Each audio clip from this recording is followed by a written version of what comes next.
सिंह, दैनिक समाचार से। इस विधानसभा चुनाव में मुकाबला दिलचस्प होने वाला है और जिस तरह का इस समय माहौल राजनीति को लेकर गरमाया हुआ वो तो आप देख ही रहे हैं। पार्टियां जो है लगातार एक दूसरे को कटघरे में खड़ा कर रही हैं, सवाल पूछ रही हैं। कोई आरोप इस पे लगा रहा है, कोई इस पे लगा रहा है, कोई कह रहा है ये वापस से आतंकवाद बढ़ाना चाहते हैं, कोई कहता है ये बर्बाद कर देंगे जम्मू कश्मीर को। तो इस तरह का माहौल है, लेकिन इसी बीच में कांग्रेस की तरफ से अपने उम्मीदवारों की लिस्ट जारी की गई है। इसमें 19 उम्मीदवार हैं। पिछले कुछ समय से लगातार लोग ये सोच रहे थे कि आखिर कांग्रेस अपनी लिस्ट जो है वो क्यों जारी नहीं कर रही। काफी लंबा समय उन्होंने लिया, लेकिन अब उनकी लिस्ट जो है वो सामने आ गई है और हम आपको बताने जा रहे हैं कि कौन सा उम्मीदवार कहां से कांग्रेस की तरफ से चुनाव लड़ेगा।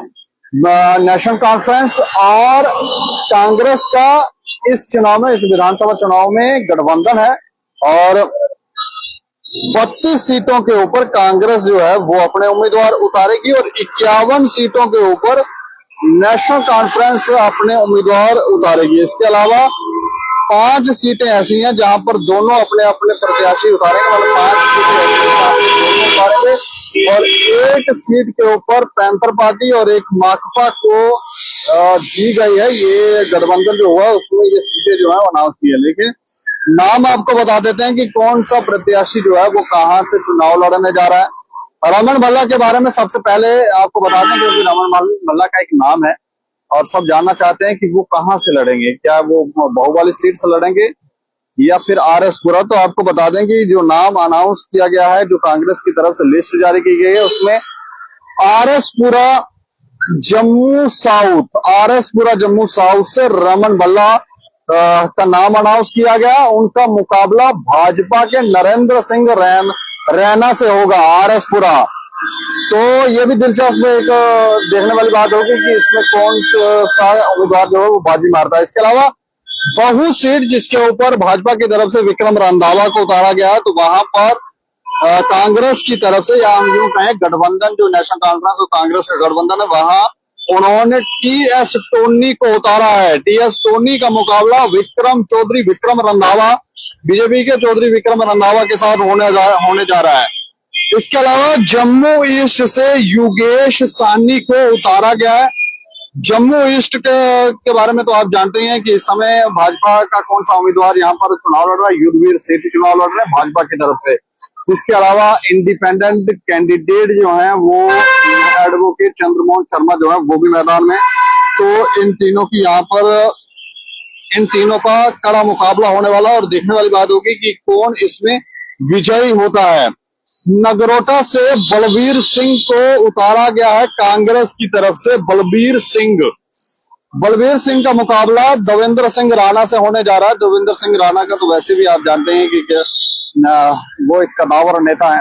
नगरोटा से उनको भाजपा ने उतारा है, तो वहां पर उनका मुकाबला जो है वो बलबीर सिंह से होने जा रहा है। इसके अलावा जम्मू वेस्ट से ठाकुर मनमोहन सिंह को उतारा गया है। ठाकुर मनमोहन के खिलाफ भाजपा के जो प्रत्याशी हैं, जो उम्मीदवार हैं, वो अरविंद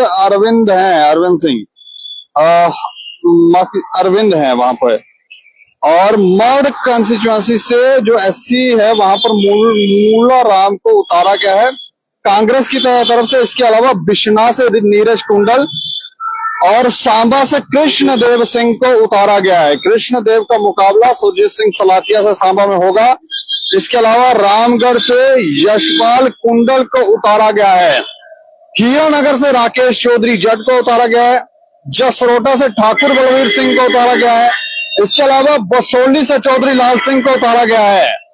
अटकलें लगाई जा रही थी कि शायद चौधरी लाल सिंह जो है वो हो सकता है हीरानगर से चुनाव लड़ेंगे, लेकिन हीरानगर में राकेश चौधरी जट को उतारा गया और बसोली से ही चौधरी लाल सिंह जो है वो चुनाव लड़ने वाले हैं।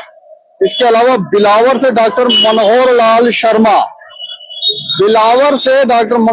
शर्मा को उतारा गया है। बनी से मिस काजल राजपूत है, बनी से उनको टिकट दी गई है। रामनगर से मूल राज को दी गई है। इसके अलावा उधमपुर वेस्ट से सुमित मगोत्रा को दी गई है। तो ये मेन नाम थे, हमने आपको बताया। इसमें 19 उम्मीदवार हैं जिनकी लिस्ट कांग्रेस की तरफ से जारी की गई है और 18 तारीख को पहले चरण का मतदान होगा, 18 तारीख को, 25 तारीख को दूसरे फेज का चुनाव होगा और तीसरा जो चरण है उसका मतदान 1 तारीख को होगा। तो ये विधानसभा चुनाव में कांग्रेस और नेशनल कॉन्फ्रेंस का जो गठबंधन है उसकी हमने आपको जानकारी दी कि कौन कहां से उतर रहा है और 32 सीटों के ऊपर कांग्रेस के उम्मीदवार जो है वो चुनाव लड़ेंगे इस गठबंधन के तहत और नेशनल कॉन्फ्रेंस के 51 सीटों के ऊपर, नेशनल कॉन्फ्रेंस के 51 सीटों के ऊपर चुनाव लड़ेंगे उनके उम्मीदवार।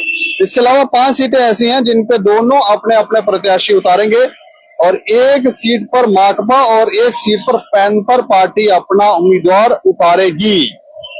तो अब देखने वाली बात होगी और दिलचस्प बात होगी कि किस तरह का ये मुकाबला देखने को मिलेगा। लेकिन आप लोग राय रखें, आपको क्या लगता है कि इसमें कौन विजयी होने वाला है, कौन किस पर भारी है, वो आप कमेंट बॉक्स में राय रख सकते हैं और देख रहे हैं दैनिक 2000 मुझे और मेरे सहयोगी अरुण कुमार को दें इजाजत। नमस्कार।